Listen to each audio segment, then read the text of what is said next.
अस्सलाम वालेकुम नाजरीन। ड्रामा बिरयानी की किस्त नंबर 16 और 17 महज एक ड्रामाई मोड़ नहीं बल्कि ये सकाफती तसद्दुम, मोहब्बत में धोखाधड़ी और एक लड़की की टूट फूट का आईना है। आज की वीडियो में हम मीरान और निशा की कहानी के इस इंतहाई अहम हिस्से का तज्जिया करेंगे, जहां एक राज पूरी दुनिया बदल देता है। ये जानने के लिए तैयार हो जाएं कि निशा ने आखिर मीरान के धोखे का जवाब किस तरह दिया और उसके खानदान ने इस सूरत हाल को कैसे देखा। कहानी शुरू होती है उस लम्हे से जब मीरान की पहली शादी का राज नीसा पर आश्कार होता है। ये इंकशाफ नीसा को तोड़ कर रख देता है। उसकी वालदा का खौफ है कि नीसा पूरी दुनिया की गुफ्तगू बन जाएगी और नीसा का दरवाजा खोलने के लिए चिल्लाती रहती है। नीसा की दोस्त तन्नो इस ताल्लुक को जज्बाती, हेरा फेरी और एक तरह का धोखा करार देती है। मीरान अपने दोस्त के सामने सफाई पेश करता है कि ये रिश्ता मुश्किल हालात में हुआ था और निकाह के अलावा ये ताल्लुक कभी मियाँ बीवी जैसा नहीं रहा। वो दलील देता है कि मोहब्बत कोई प्रोजेक्ट नहीं जो फिजिबिलिटी चेक करने के बाद शुरू हो, बल्कि ये बस हो जाती। निशा का खानदान इस सूरत हाल को बिल्कुल ही मुख्तलिफ जाविये से देखते हैं। जब निशा सदमे से दो चार होती हैं और पढ़ाई छोड़ देती हैं, तो उसकी माँ और मामू उसे जिस्मानी या रूहानी बीमारी से जोड़ते हैं। उनका ख्याल है कि इस पर मीरान के घर से कोई असर या कोई भारी बोझ लग गया है। वो रूहानी रक्स और मज़ारात पर हाजिरी के असरात की बात करते हैं। यहाँ तक कि इस्तिखारा में भी यही निशान जाहिर होता है कि वो मीरान के घर से कोई बोझ लाई है।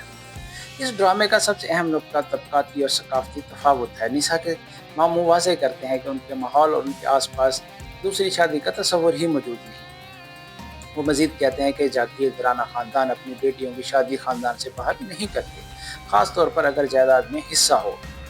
मीरान की दोस्त माहिन मीरान को समझाती हैं कि ये छोटी मोटी गलती नहीं बल्कि सकाफती फ़र्क है और ये बहुत बड़ा फ़र्क है। मीरान की पहली बीवी गुलमोहर का किरदार यहाँ बहुत अहम हो जाता है। वो मीरान को अपने वालिदैन को ये बताने को कहती हैं कि इन दोनों का ताल्लुक मियाँ बीवी जैसा नहीं है।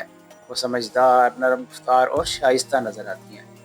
मीरान की वालदा को शुबा है कि गुलमोहर हमल से बचने के लिए दवाई ले रही है, क्योंकि उसे बच्चे की कोई ख्वाहिश ही नहीं।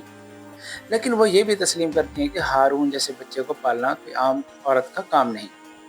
गुलमोहर खुद भी निशा की वालदा को फ़ोन करके मीरान से उसका नंबर लेकर निशा की सेहत पूछती है और कहती है कि वो डॉक्टर से अपॉइंटमेंट भी ले चुकी है।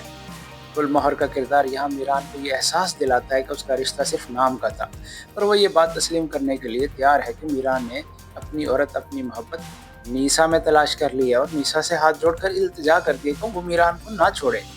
जज्बाती और सकाफती दबाव के पेश नज़र निशा एक इंतहाई कदम उठाती है। वो अचानक अपने ख़ानदान पर दबाव डालती है कि वो उसकी मंगनी कर दें। उसकी माँ और मामू हैरान है कि मंगनी से भागने वाली लड़की इस कदर जिद क्यों कर रही है और उसे जिन्न या किसी असर की कारस्तानी समझते हैं। जब मीरान मंगनी के मौके पर पहुंचता है तो निशा उसे बुलाती है ताकि वो यकीन हो जाए कि उसकी मंगनी पक्की हो गई है। निशा मीरान के सामने वाज़ेह तौर पर कहती है कि ये खुदकुशी नहीं बल्कि एक नई जिंदगी का आगाज़ है। उनका आखिरी मुकालमा नहायत ताकतवर है। निशा मीरान को बताती हैं कि इक़दाम उसके तहफ़्फ़ुज़ के लिए ज़रूरी है, क्योंकि लड़कियों का तहफ़्फ़ुज़ इसी में है कि वो अपनी ही क्लास के किसी के पीछे छुप जाएं। वो मीरान को बताती हैं कि वो अपनी हकीकत और अपनी अहमियत की तरफ लौट आई है। निशा मीरान पर चीखती है कि वो कोई ग़ुलाम या लौंडी नहीं है। वो कहती है कि उसके आबा व अजदाद ने इस आज़ादी के लिए मीरान के ख़ानदान से कहीं ज़्यादा कुर्बानियाँ दी हैं। वो मीरान को बादशाहत मुबारक कहबात देती हैं और कहती हैं कि उसे अपनी आज़ादी चाहिए। वो मीरान को उसके घर और उसकी रिवायत की तरफ लौट जाने को कहती है। मीरान टूट जाता है और कसम खाता है कि वो इस ज़िंदगी को बर्बाद नहीं करेगा और वापस अपने पिंजरे में चला जाएगा, और निशा को याद दिलाता है कि वो एक आज़ाद परिंदा है जिसे उड़ना है। किस्त 16 और 17 ने दिखाया कि मोहब्बत कितनी ही गहरी क्यों ना हो, जब वो सकाफती और तबकाती दीवारों से टकराती है तो अंजाम कितना शदीद हो सकता है। मीरान का धोखा, निशा की टूट फूट और इसकी उजलत में किया गया फैसला सब एक ऐसे माशरती ढांचे का नतीजा है जहाँ एक लौंडी और आज़ाद परिंदे का तस्वर इस कदर गहरा है। निशा ने मोहब्बत की नाकामी के बाद तहफ़्फ़ुज़ और अपनी कदर को तरजीह दी।